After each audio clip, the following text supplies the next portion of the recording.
The object code agency is 2015 Object Oriented Programming Lab. Experiment number 1 in the, control statements. In this experiment, we are going to see how control statements can be used in C++ to execute different kinds of programs. The first program here is to check the greatest of three integer values. Uh, First, we have to include a header file called input output stream, and the next we have namespace std, which is used to uh, uh, access input and output functions in the whole program. Uh, Using a standard namespace, we can do that. Uh, and the next is main function, from where the program starts to execute. Now here we have a primitive data type integer that holds three values, and a, b, and c are of type integer. This is the syntax to declare them. And when we are prompting the user to enter three numbers. This is cout is an output function which just displays the message enter three numbers for the user. When he enters When the user enters three numbers, the program reads the three numbers from the user using the standard input function CIN. Uh, uh, and the first number will be stored in A, the second will be in B, third number will be stored in C. Now using the if statement, we are checking first case we are checking for A, whether A is greater than B and C or not. For that, we are using a logical AND operator here, which returns true only if the both conditions are true. I mean, if A greater than B and A greater than C, if both these expressions return one, but that means this condition will be true. Then only this statement, this logical AND returns true. If A is greater than B and A is greater than C, that means A is greater than both these numbers. We print that largest value is A. Otherwise, now we give priority to B. Now we'll check for B whether B is greater than A. Ampersand B is greater than C. Similarly, the logical and returns one only if these two conditions are true. If these two conditions are true, we can say that the largest value is B. Now, or else, if A is not the largest and B is not the largest, there will be only one possibility, that is C is the largest. That's why we just use the else statement here. Else, if these two conditions fail, it prints largest value is C. Now we'll run this program and check if it's working or not.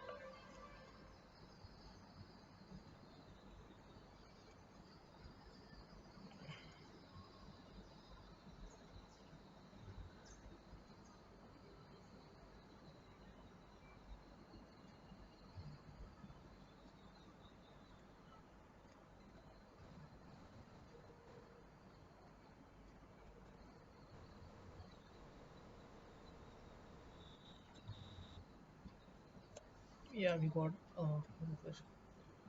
for example 8, 12, and 15. Yeah, we can see the largest value which is printed is 15. Now we'll see the second program, which is to calculate the sum of first n natural numbers. Similarly, here also we include the header file and the namespace std for standard input and output functions, and the main function from where the program has to start. Now here we declare an integer variable n and s, which is to total the sum, and initially we initialize it as 0 and semicolon to close this line. And now we have an output function which prints enter n, means it prompts the user to enter up to how many values the sum should be calculated. Like that, enter n means if the user presses 5, the user entered value is 5, it prints the sum of up to 5 numbers: 1 plus 2 plus 3 plus 4 plus and 5. uh, Now to read that input, we use a standard input function, and with n, the whatever the value the user enters, it will be stored in n. Now we have a while loop running here, uh, which takes the base condition as n not equals to 0. Uh, Suppose if we want to calculate the sum of n natural numbers, n should be greater than 0, right? Otherwise, if it is 0, we cannot calculate the sum, right? That's why n will be the user enters always greater than 0. That's why this condition will be true for the first, whenever in the first case the condition will be true for sure. Now for example, we assume that n is 5. 5 is not equals to 0, it will be true, and our s will be, now here this s will be 0 and n will be 5, right? Now 0 plus 5, you will get 5 in the this s holds 5 now, and we'll be decrementing the n value. If the n is, in this case we assume n is 5, right? The n will be 4 now. Since we have decremented it, it will be 4. Now 4 not equals to 0. Now we'll add 4 to 5, means s was 4, s was 5, right? When we assume n equals to 5, 5 was assigned to s, right? Now we have 5 plus the decremented n value will be 4. 5 plus 4 will be 9. In the similar way, it keeps on decrementing the n value until it reaches 0. For example, we assume now the n value is 1, 1 not equals to 0, and the total s value will be added by 1. After this while loop finishes, exits, we are printing sum of n natural numbers as s, as all the values total value each time this loop runs will be stored in s. The sum of the natural numbers also will be stored in s. Using the standard output function, we're printing a message called sum of n natural numbers is s. Now we'll see whether if it's working or not. Enter n. For example, if we have to assume if we have to print sum of first 10 natural numbers, 10. Here we can see the output is sum of n numbers is 55. Now the third program, yeah, is to this is to check a leap year or not. The same thing we have done again here. We included a header file in the first line, and the second line has a namespace std, which is used to take the which is used to access these input output functions through the whole program. And the main function, inside this we have an integer variable to hold the user entered year. Year is of type integer, right? The same thing we follow here. Primitive data type integer, and n is a variable of type integer.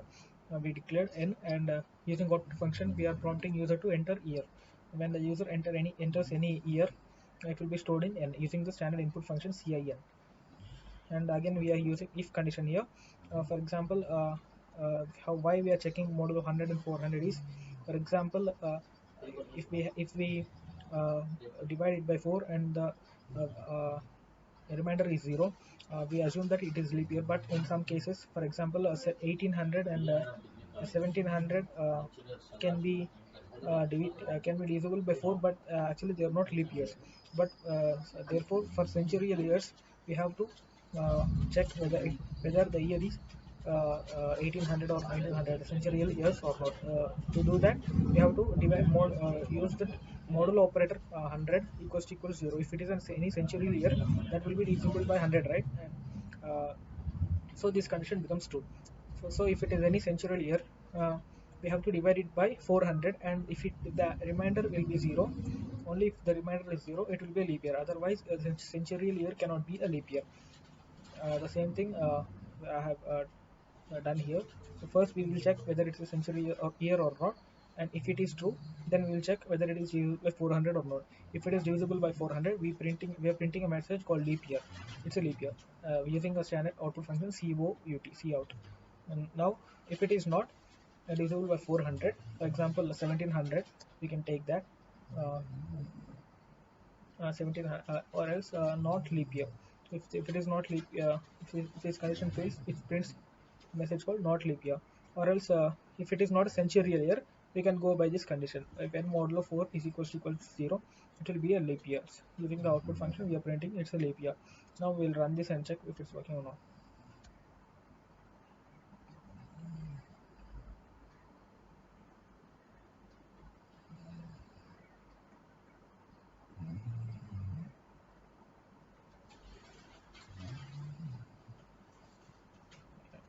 For example, we'll check 1800, which is not a leap year actually. Yeah, we can see that message called not leap year. Now we'll check for another input. For example, 2020. We can see the message. It prints a message called leap year. Now the fourth program is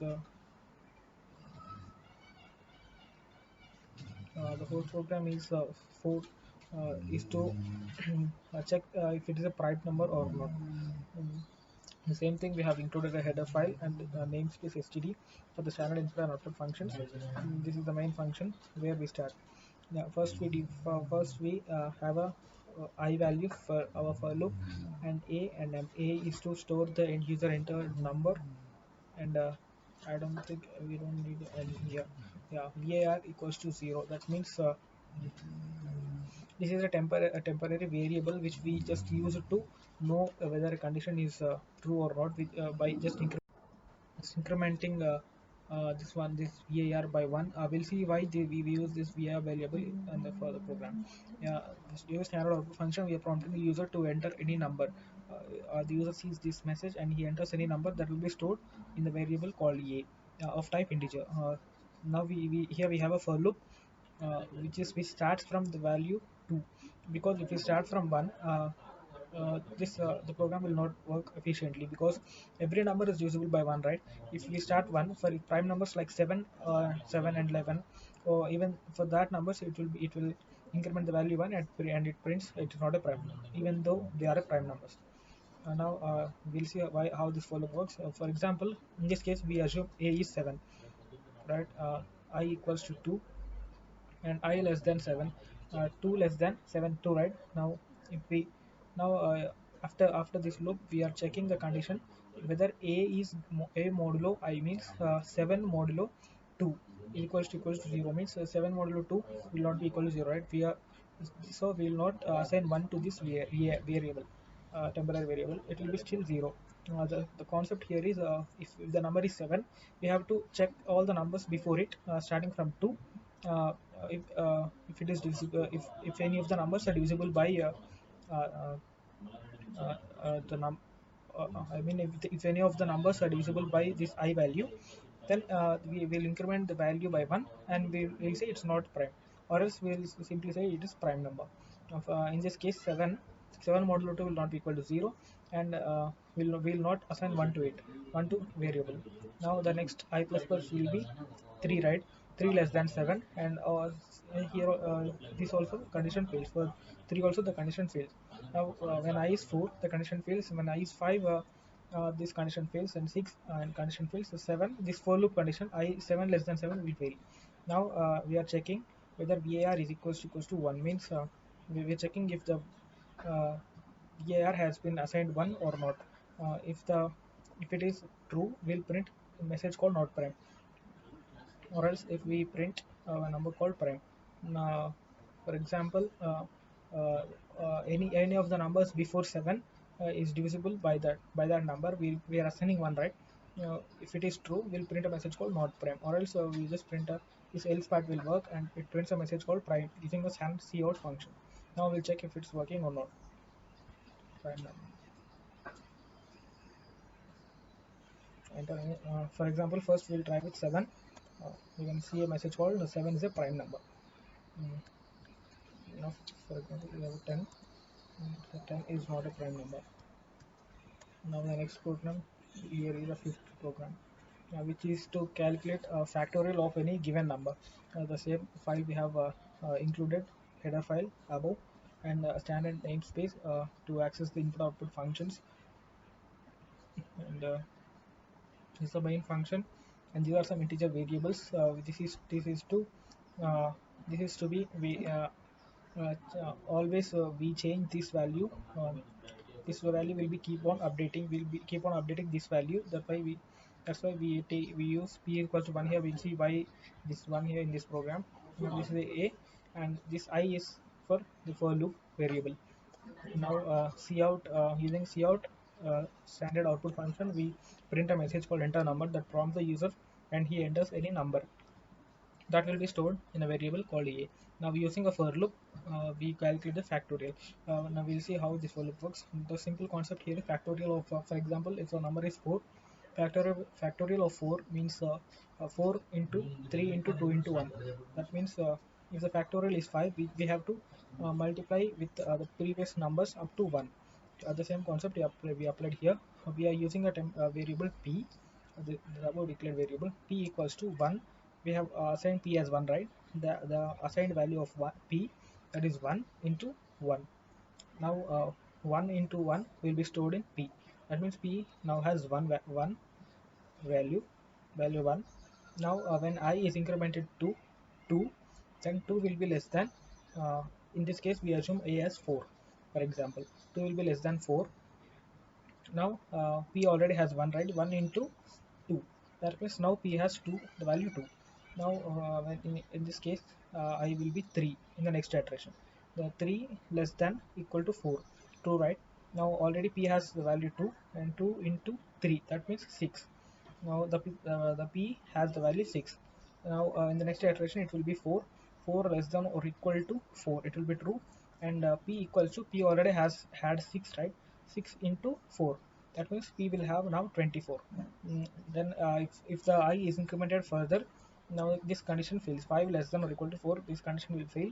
And the calculated value, the stored value in p, since this loop will exit after this condition fails, we are printing the value of p after this for loop using the standard output function, and we are printing a message called factor release and that variable p.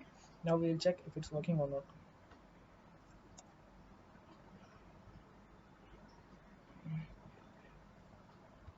For example, we assumed 4, right? And 4 should be 24. Yeah, we can see the value here, 24. Now we'll check for another number. For example, 5 factorial is 120, right? Yeah, we can see the value factorial is 120. Now the next program in our first experiment is the last one, that is to calculate Fibonacci number, Fibonacci series. The same thing, we have included a header file here and the same standard namespace for the working of this input output functions, and the main starts from here.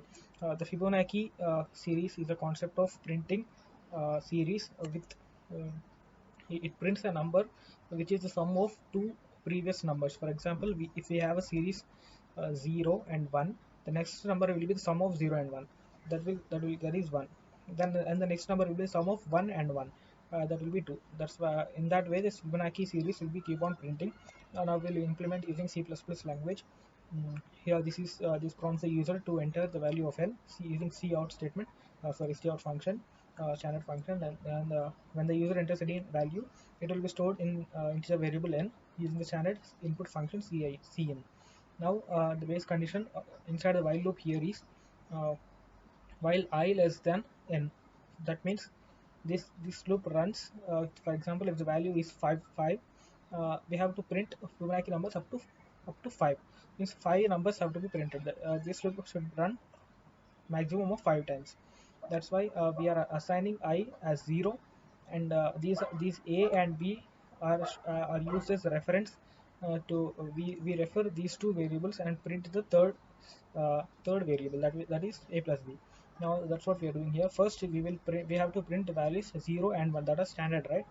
Those values standard, and we have to use the cout method, cout function to print the value 0. And end L used to go the control to the next line. Now whenever this control cout statement is executed, this A value will be written in the next line. That's the use of this endl, and we are ending the line with the semicolon. Now C is a temporary variable here of type integer, which is used to hold the this is the like next term. C is next term will be sum of two previous numbers, right? That's why the sum of two previous numbers will be A and B, A plus B.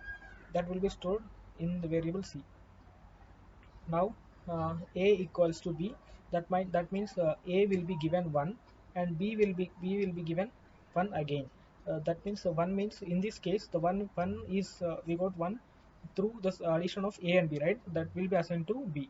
Now we are incrementing I. That means this should run a maximum of n times, right?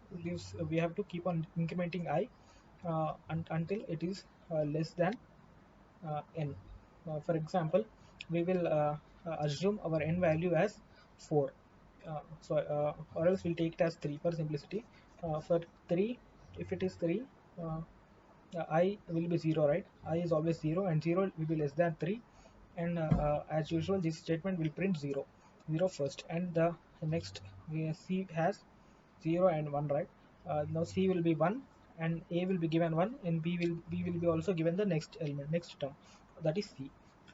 Now A and B both are 1, right? We are incrementing I. Now 1 is less than 3, right? Yeah, 1 is less than 3, true. Now cout A means A now has 1. Now 0 and 1 will be printed. Now after that, now A and B had 1, right?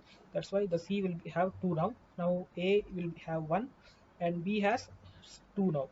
Since A plus B made 2 here, that was assigned to C. Now that C was assigned to B now. Now we're again incrementing I. Now it will be 2 less than 3. When 2 is less than 3, sorry, when 2 is less than 3, the condition will be true, and it keeps on printing the previous number. The sum of previous numbers will be assigned to B, and that B was previously assigned to A, right? That's in this manner it prints the series. Now we'll check if it's working or not. Enter. For example, our n value is 3, as we have taken before. Yeah, we can see the output as 0, 1 and 1. Now we'll try for a big input. So if it is 8, now it has 8 numbers: 1 2 3 4 5 6 7 8 9. Sorry, 8. Now we can here it has a pattern, and now we can observe that each number after this one, each number is a sum of two previous two elements. For example, 2, it is a sum of 1 and 1. For example, 5, it is a sum of 3 and 2. For example, 13, it is a sum of 8 and 5. Now I hope this program has been executed successfully, and all the 6 programs output is correct, I hope, and thank you.